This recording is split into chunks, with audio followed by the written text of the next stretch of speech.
A tough road ahead for Thailand's new Prime Minister as he seeks to push forward a plethora of policies laid out in his first policy statement. He has promised more details on his economic agenda after opposition lawmakers criticised it as vague and aimless. Mr. Srettha claims his policies will, quote, match challenges facing the economy. He told Parliament that his government will raise wages, lower the cost of living, suspend farmers' debts and draw more tourists to stimulate the economy. But his plans have raised fears that they could push up costs even further for businesses. And for more, CNA's May Wong joins us live from the Parliament House in Bangkok. May, we've heard the policy debate is still underway, but even as of yesterday, there were already concerns about, as we mentioned, vagueness and aimlessness in this policy statement. What other concerns have been raised since yesterday? Well, Prime Minister Srettha Thavisin and his government have always emphasized that the economy is going to be the primary objective in order to push out the policies. It is going to be front and center of their decision-making process and of all the policies, about 30 of them to be rolled out. That's the reason why they have banked on two major policies considered quick wins as well. One is to disperse digital money to almost 50 million Thai citizens above the age of 15, about $280 per person, in order to circulate that money in the economy and also to help to revitalize that power of spending. Yet another policy, it's a major policy for the government, is to boost tourism. As you know, Thailand is very dependent on tourism, and to do so, they are thinking of implementing visa-free status to some of the markets, such as the Chinese market, to encourage them to come over to Thailand and to spend as much money as possible.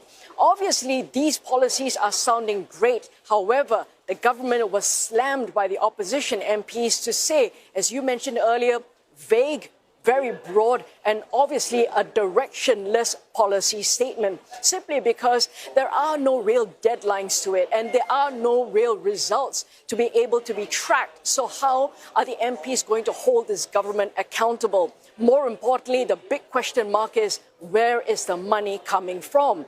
This digital money initiative is actually going to cost the government $16 billion, and a lot of people are asking, how are you supposed to fund this? Again, government over 2 days failed to really describe and explain to the people on where they're getting the money from. At the end of the day, a lot of the people are saying that we need to hold this government accountable. We need to make sure that this government will be able to roll out the policies as they have promised.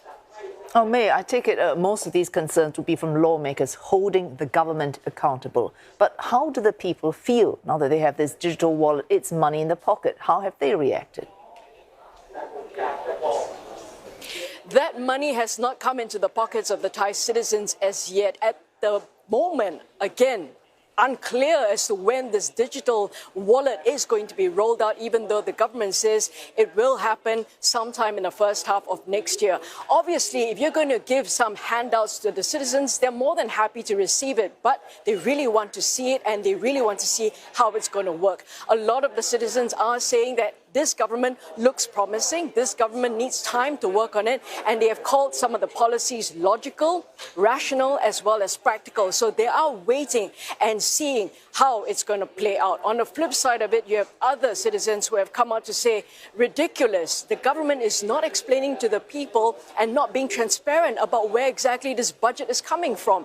The people are also criticizing the fact that what if this government is going to plunge Thailand into debt by borrowing money or taking loans in order to fund some of these initiatives. And yet another strong criticism is that they feel that the policies are driven to help each of the parties within the very mixed up coalition and not really meant to benefit the people's welfare. More importantly as well, all of these policies seem to be very focused on the economy. However, a lot of stuff are missing in terms of policies to help bridge the political divide in this country, policies to actually look at the rule of law reformation that people have been calling for, and also hardly any mention at all in terms of revising the constitution, which many citizens find undemocratic. All of these will have to be sorted out, and obviously the government says, wait a minute, give us some time, let us roll it out. But a lot of people are hoping to say that they will do what they say and mean what they say as well.